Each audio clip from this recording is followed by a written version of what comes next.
We are going to have a look at a Rashi on Parashas Korach, Perek Tes Zayin, chapter 16, Pasuk.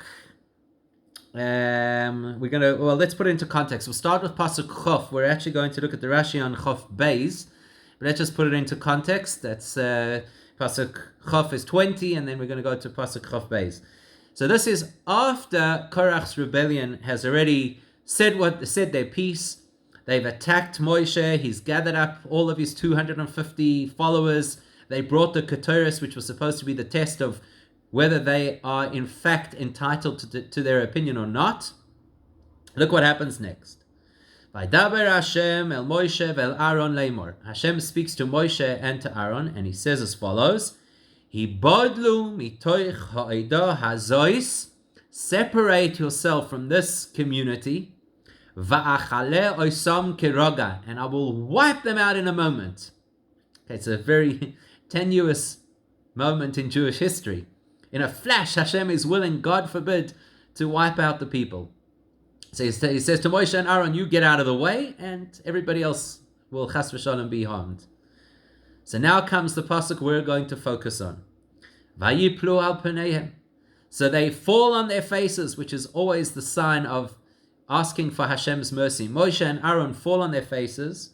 Vayoimru, and they say, Kael. That's the name of Hashem that refers to Rachamim, to Hashem's mercy. Elokei haruchois l'chol basar. The God of the spirits of all flesh. Ha'ish echad yecheta ve'al kol ha'edah tiktsoif. Should one person sin and you will be angry with a whole nation? Let's have a look at Rashi. Rashi says, Kael elekei haruchois. How does Rashi explain elekei haruchois? God of the spirit, right? What does he explain? The spirit. Yodeya machshavois. He does not take it at its literal interpretation, where normally you would think Ruach is spirit, i.e. part of the soul of the people. He doesn't say that. Rather, he says, Machshavois. Hashem who knows people's thoughts. And then he continues. Your traits are not like those of humans. Melech basavedam. When you deal with a human king, shesorcha alav miktsas medina. If part of the country, sorcha alav, they kind of went off the path. Sarcha from the word to rot. So if part of the community, if part of the country rebelled essentially against the king, eino yodea mi achoite, he doesn't know who the sinner is. Leficha keshehu koyes nifra mikulam. So therefore, when he gets angry, he takes retribution against everybody because he can't identify who exactly the perpetrators are. Aval atah, but you're not like that. Atah lefanecha geluyos kol hamachshavos. Before you, everybody's thoughts are apparent, are clear. V'yodea atah mi achoite, and you know who is the sinner. So what's Moshe basically saying? He says, look, Hashem, I could understand if we were dealing with ordinary folk, an ordinary king, he might not know exactly who to punish, so he punishes everybody, collective punishment. And that's effectively, Hashem, what you're suggesting, right? Achale oisam keroga, I'm going to wipe them all out. And Moshe's objection, Your Honor, that doesn't make any sense. Elokei haruchois l'chol basar. You know how everybody thinks.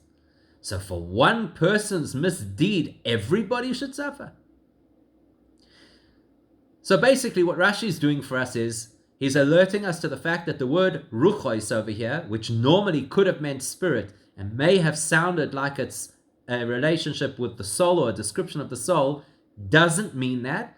It specifically means machshavos, thoughts. Incidentally, we already have from the previous parasha, we actually have evidence for this. Because in the previous parasha we are told, Va'avdi kalev Ekev hoiso ruach acheres. He had a different ruach. Kalev, one of the 12 spies, he had a different ruach. What does it mean he had a different ruach? What, he had a different soul? No, it means he had a different way of thinking. All the spies thought one way, that the land is impenetrable and there's no way they'll be able to conquer it and this is a lost cause. And he had a different opinion. He had a different perspective. So we already have seen that the word ruach could mean a thought process. Also, over here, what's Moshe's point? Moshe and Aaron's point. What's their point? You know who sinned. You know who sinned. So just from the way that the story is framed, we understand that what the word ruach over here means, it's got nothing to do with the soul. It has to do with who intended to sin. And you, Hashem, you know who intended to sin. Plus, we also see that Rashi, in his Pirush, uses the word yodea, which means to know, which obviously emphasizes again that the process over here, the argument over here is, Hashem, you know things. It's about machshavos, that you know people's thoughts. So that's clearly what Rashi is out to tell us. He wants us to appreciate that the word ruchos does not mean souls, it means thoughts, and it's telling us that Hashem knows people's thoughts, and therefore Hashem does not have to fudge it. He can distinguish who's the sinner, who's not the sinner, because he knows what was going on in their mind. Which raises a few questions.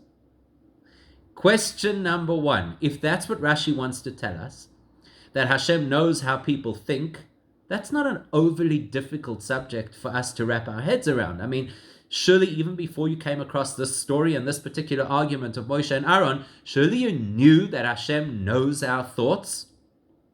So why does Rashi feel the need to bring a parable of a human king to make his point? The point is pretty straightforward.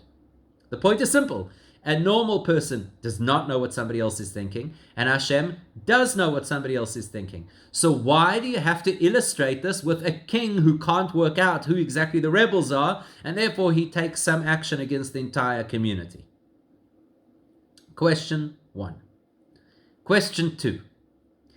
If, in fact, it's not so simple to appreciate that Hashem reads minds, and it's not so simple to appreciate that Hashem has no qualms distinguishing between the real sinner and everybody else, if it's not so simple and you have to bring a mashal to illustrate the point, then why didn't Rashi bring this mashal all the way back in Parashas Vayera? Because in Parashas Vayera, I'm sure you'll remember that Hashem tells Moshe, I'm going to wipe out the cities of Sodom and Amorah. And Abraham says, whoa, hang on a second. Ha'af tispe tzadikim rasha. Ulayesh, maybe there's tzadikim around. Is it fair that the tzadik should have to also suffer together with the rasha? Just because there's some bad people, you're going to do collective punishment? In other words, what was Abraham saying then to Hashem? Exactly what Moshe is saying now. He says, you know, Hashem, you know who the bad guys are, and you know who the good guys are. So you can pinpoint the bad guys and punish them, and you can leave the good guys. In other words, you know what's going on in people's minds. You know who's who. Exactly like Moshe is saying over here. So why didn't Rashi bring this parable of, if you were an ordinary king and you wouldn't know the difference between a tzaddik and rasha, I could understand why you want to destroy everybody. But you're not like an ordinary king. There Rashi was quite happy just with his explanation. Here he dafka brings this mashal. Why? Question number 3. Let's analyze for one moment this parable. It's a ridiculous parable if you think about it. If the king is a half-decent human being, because we're not saying that the difference over here is between a wicked or despotic king on the one hand and lahavdil Hashem on the other hand. We're not saying that. We're saying a king who happens to be human, that's his only limitation, that he's human, versus Hashem, who is beyond. So a normal, decent human king, do you not think he would have done some kind of an investigation to find out who the rebels are? Why would he just decide, that's it, I'm killing everybody? No, he wouldn't. He'd look around and he'd see, call people in, gather evidence, interview witnesses, check the history of these people and what kind of involvement they've had in anti-government policies before. I don't know, there's a whole lot of ways that you could work out the nature of the story.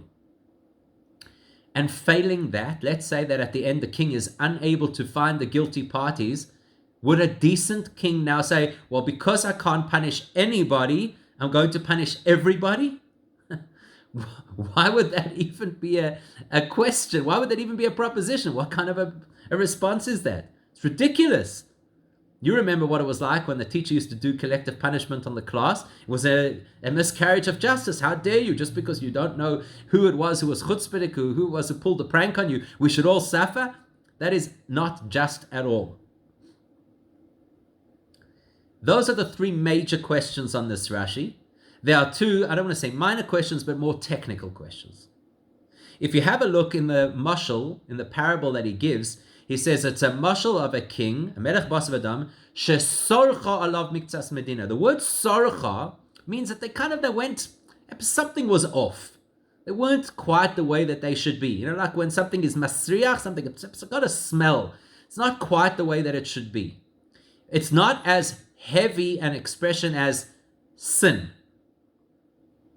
So he starts by saying it's like a story of Sorcha Miktas Medina, where part of the country went a little bit off the rails, lost their way.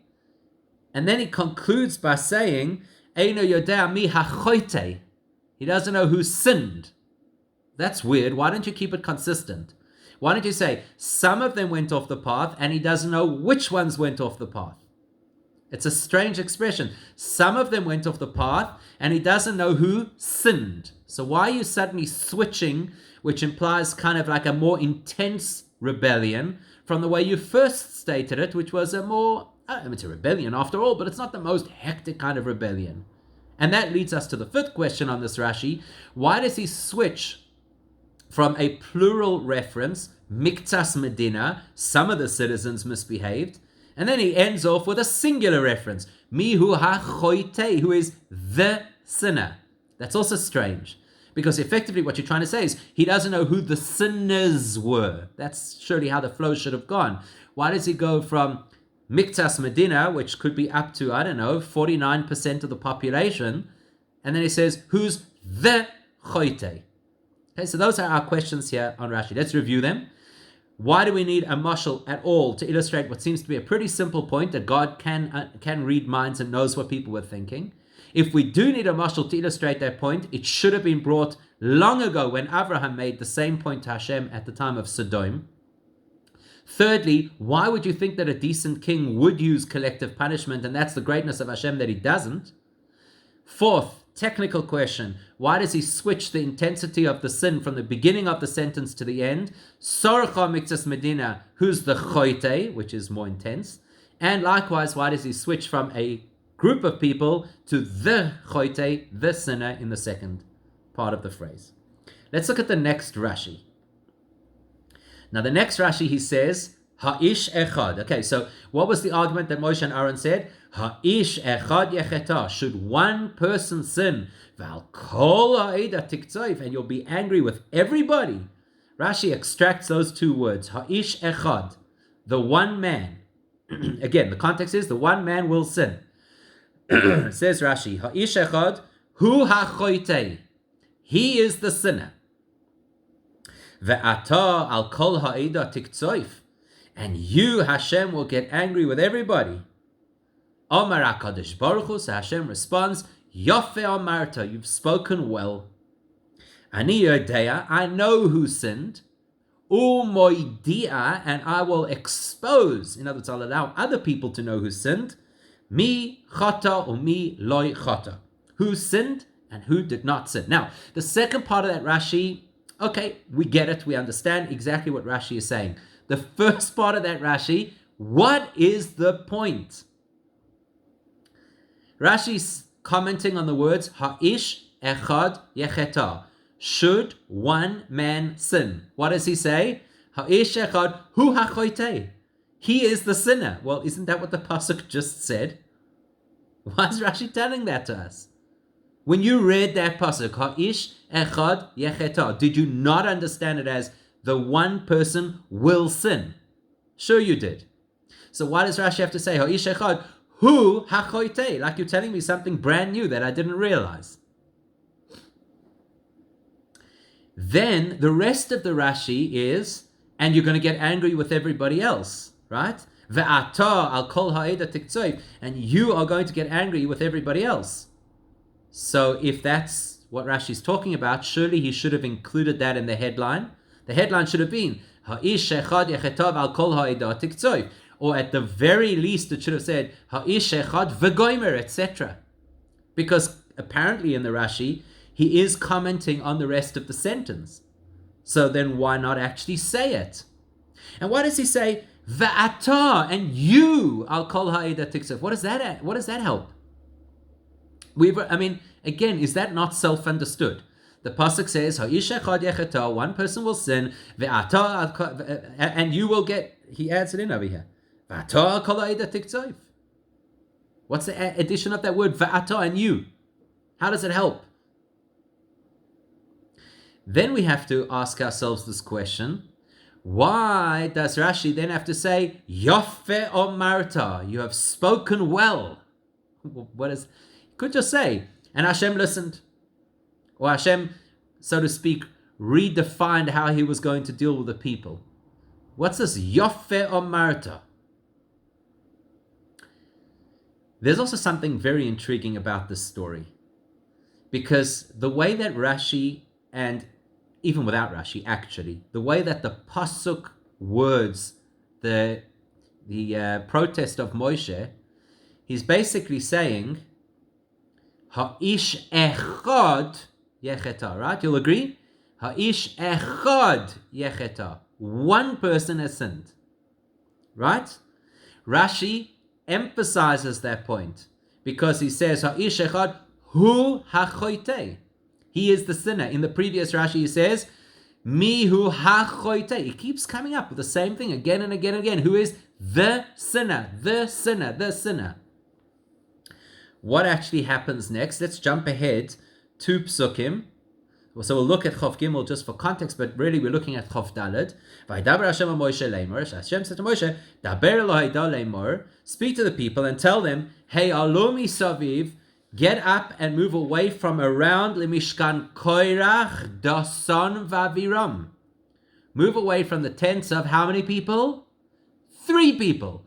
Korach, Dasan, and Aviram. So Rashi's told us, Yofe Omarta. Yes, Moshe, you've made an excellent point. You're absolutely right. I should not take vengeance against everybody for the sin of one person. But that's not how the story pans out. The story is that Hashem then punishes 3 people. So what happened over there? You're telling me Yofe Omarta. You're telling me that Moshe had the perfect argument, that there's only one person who deserves Hashem's retribution. And then what happens? Suddenly it's 3 people? How do you get to be 3 people? What changed? And one last little technical question is, why does it say over here, Ani Yodea Umoidia? I am Hashem who knows who sinned, Umoidia, and I will express and expose who sinned. Why doesn't he just say, fine, you're right. You've already told me that I know, because that was the whole point. You're Dea Machshavos, you know the thoughts. You've already told me that I'm the one who knows. So Hashem, in Rashi's words, should just say, Ani Modia, I will let other people know what I know, who the sinner is. So there we are. Over the course of 2 Rashis, we have a whole host of questions. You would expect then that we need a long list of answers. Let's tackle these questions one by one by one by one. However, that's not what's going to happen.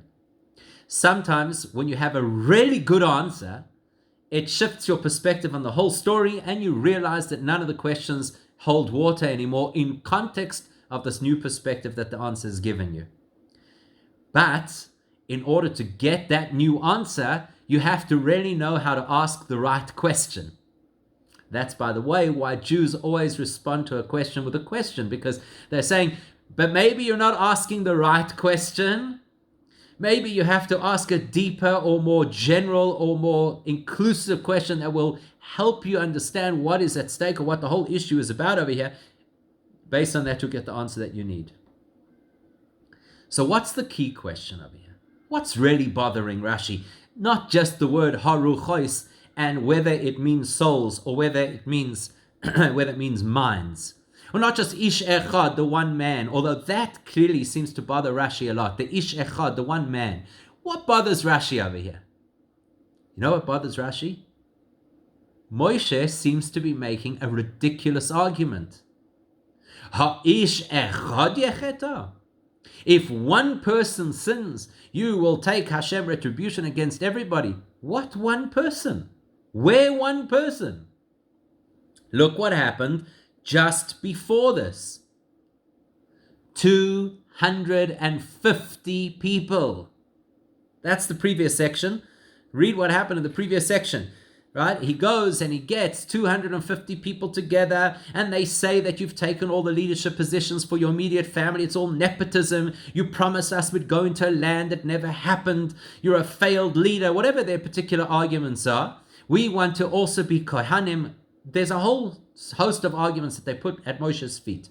And Moshe then says, if that's the case, in the section we read just before, everybody bring the ketores and let's see if you survive the process. In other words, it'll be like a kind of a supernatural selection based on who brings the ketores. But whichever way you cut it, there was a minimum of 250 people involved in this process. And then read the pasuk just before what we started. Vayakel alehem Korach es kol ha'eda. Korach got everybody involved. He riled up the whole community, whether that's every single Jew on the planet or whether that's more than 250 people. Either way, it's a big crowd. How does Moshe stand up to Hashem and say, Ish echad, there's just one sinner, and there's just one sinner? What do you mean there's just one sinner? We've just read in the Psukim that there were many people involved in this. That is the whole pivot of this piece in the Torah. Don't confuse people who have been sucked into the rebellion with the sinner. People get sucked into things. In fact, earlier on, Rashi says that Moshe uses the expression, in Rashi's words, this is already the fourth time, the Sirchoin Revi, the fourth time that the Jews have what? Been sucked in to bad behavior.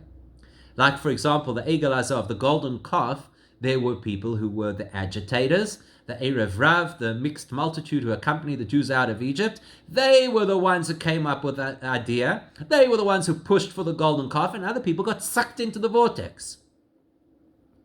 Likewise over here, this is the argument that Moshe makes to Hashem. He says, look, it's true that many people were involved in the final product. Many people were there with their placards, toying, making announcements, we're dissatisfied with the leadership. But there was one choite. There was only one sinner who had malicious intent, who riled everybody else up. That's why he has to bring this mashal. What's the mashal? Sorcha alav miktsas medina. A big chunk of the community got involved in an inappropriate kind of behavior. They got sucked in. But we need to know mihu hachoite. Who was the catalyst? Who was the person who started this process? So in other words, that's Moshe's whole argument. You are Yodea Machshavos. I can only see the behavior on the outside, and I see a mob. But you are Yodea Machshavos. You know what the mob thinks. So you know out of those people, how many of those people were just schlepped along for the ride because they happen to be the neighbors? Like Rashi says at the beginning of the parasha, Oy l'rasha, oy l'shcheno, you hang out with bad company, it will have a bad influence over you, you'll land up in a bad situation. And so they got tagged along for the ride. And you will know mihu hachoite. Who was the person with malicious intent? Who was the one who wanted to rebel? Who was the one who stirred everybody up? Because they can't be treated the same. We have to defend those who were duped and thought that they were onto a good thing because somebody smooth talked them into it, and they don't deserve to be killed. They deserve to be reprimanded, but they don't deserve to be killed. Versus the choite, the one guy, and Moshe says, I know who that one guy is, as well as you know who that one guy is. We all know who that one guy is. He is the one, Yodea Machshavos, you know what he thinks, you know exactly who we're dealing with and how to deal with him. So why attack everybody? That satisfies why it is that Dafka here Rashi brings a mashal. We understand that this mashal is not about somebody who's going to use collective punishment, but rather somebody who has a difficulty distinguishing between the different levels of rebellion. That explains the different terminology and the switch from the plural to the singular, and it explains exactly what Moshe's argument is. You don't have this limitation. You can get into the mind of somebody and you can appreciate who in fact is the rabble rouser, go for him, let everybody else off the hook with a slap on the wrist. Now what happens next in Rashi, and this is really interesting because it's unusual, what happens next in Rashi, we had a whole host of questions about the second Rashi. Why is Rashi adding words that seem to be superfluous? Because we already understand what's going on just from a simple reading of the text. What happens next in Rashi, funnily enough, is all a printing error. And the Rebbe, in a note on the Sikha, brings proof that it's a printing error, including various very early prints, and apparently there's even a handwritten copy that was available of how Rashi wrote this Rashi. So you look in our Chumashim, the words Ha'ish Echad are in bold as if it's a new Rashi, new headline, which then raised all those questions. Why is that the only headline? Why doesn't he say V'gomer if he's referring to the rest of the Pasuk? And why then does he repeat words? But if you understand that this part of Rashi is actually a continuation of the previous Rashi, now let's read it and see how it flows. So the previous Rashi ended off as follows. Avalata, you Hashem, lefanecha guluyos kol hamachshavos. Before you, everybody's thoughts are completely exposed. Therefore, v'yodea ata mihu hachoite. You know who the sinner is. So therefore, ha'ish echad hu hachoite. Because you know the one man who is the sinner. You see how it flows? Because you know the one man who is the sinner, therefore ve'ata al kol ha'eda tiktsof. Therefore, the question is, and will you therefore get angry with everybody? It's not a standalone Rashi, it's a continuum from the previous Rashi. It's part of the conversation. Because everything is revealed to you, and therefore you know who the sinner is, and therefore you know there's only one sinner, so you of all people should be the one to take collective punishment. And that explains all of the problems that we had with that Rashi. It explains why he doesn't include a V'gomer in the headline, because it's not a headline. And then we understand why he puts in that particular wording, because it's got to flow in the sentence. Why he says hu hachoite and ve'ata, because he's continuing the conversation that he had from before. That also explains why he uses the double expression yodea umoidia, but there's one question it doesn't answer. There's one question it doesn't answer until we look a little bit further. What does Rashi say? Hashem says to Moshe, Ani yodea. I know, umoidia, and I will let you know what you don't know. You think there's only one sinner here. You think that it's all on Korach, and he's the only person who should be punished. Ani yodea, as you have correctly pointed out, I am yodea machshavos. I know who had malicious intention. Umoidia, and in the next piece, I'm going to show you who those sinners were. And they're not just Korach as you thought. It is three people who are all equally the cause of the trouble. Korach and Dasan and Aviram. That's why the next thing I'm going to say, which is in agreement with your policy, let's not punish everybody, you're right. Let's only punish the perpetrators, you're right. Let me tell you who they are. There are three perpetrators, not as you believed, only one perpetrator. And that kind of puts all the pieces of the puzzle together and teaches us an amazing lesson. What's the lesson? It's interesting that in this parasha, even though Korach was the person who initiated the rebellion against Moshe, so there's nobody who could debate the fact that he is the catalyst. There's nobody who could debate the fact that he is the rabble rouser. But the people who mistreated Moshe personally the worst in this whole exchange was actually Dasan and Aviram. Let's go back a step. Let's see what happens with Dasan and Aviram when they get summoned to Moshe. So they go like this. It's on Pasuk Yud Beis, still in the same chapter, one page earlier if you're using the Gutni Chumash, halfway down the page. So he says, Vayishlach Moshe likroi leDasan veLaviram b'nei Eliyav. Moshe sent a representative to call Dasan and Aviram.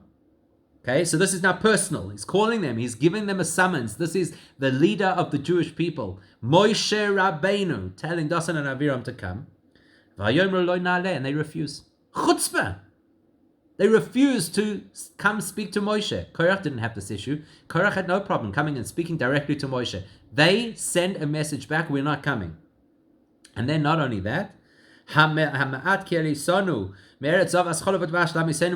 start throwing out accusations against Moshe. Is it not bad enough that you took us out into the desert, that we should that we should die in this desert, and we're never going to see the promised land?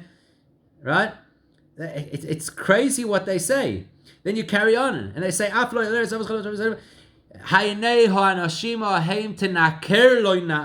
if you have to gouge out our eyes, we're not going to come. The chutzpah. This is how they speak to Moshe.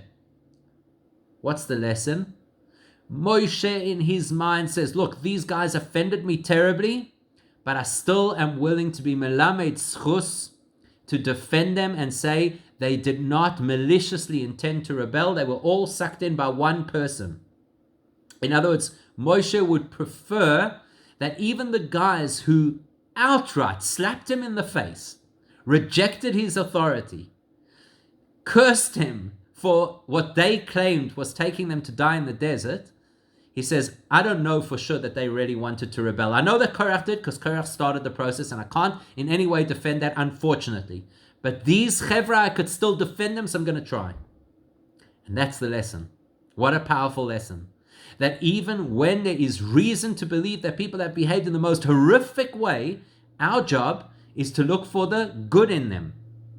So how much more so than for people who haven't behaved in the most horrific way? Maybe just not as religiously as we would like. Maybe people who we look at them and we say, I don't get it. Why don't they observe more Torah and mitzvahs? They may even be members of our own families who we say, how come you don't honor the kind of values that we taught you? So if Moshe could find it in himself to be absolutely certain that in spite of Dasan and Aviram's terrible behavior, he was 100% certain from his part that they were not the cause of the rebellion, and Hashem had to tell him, listen, unfortunately they were, how much more so should we have a so-called good eye and be willing to accommodate and tolerate and welcome and care for people who clearly have done far, far less in their, so to speak, spiritual rebellion than Dasan and Aviram did. It's a powerful message for us, and it's a very powerful concept of love of your fellow Jew, of which Moshe, of course, was one of the best teachers.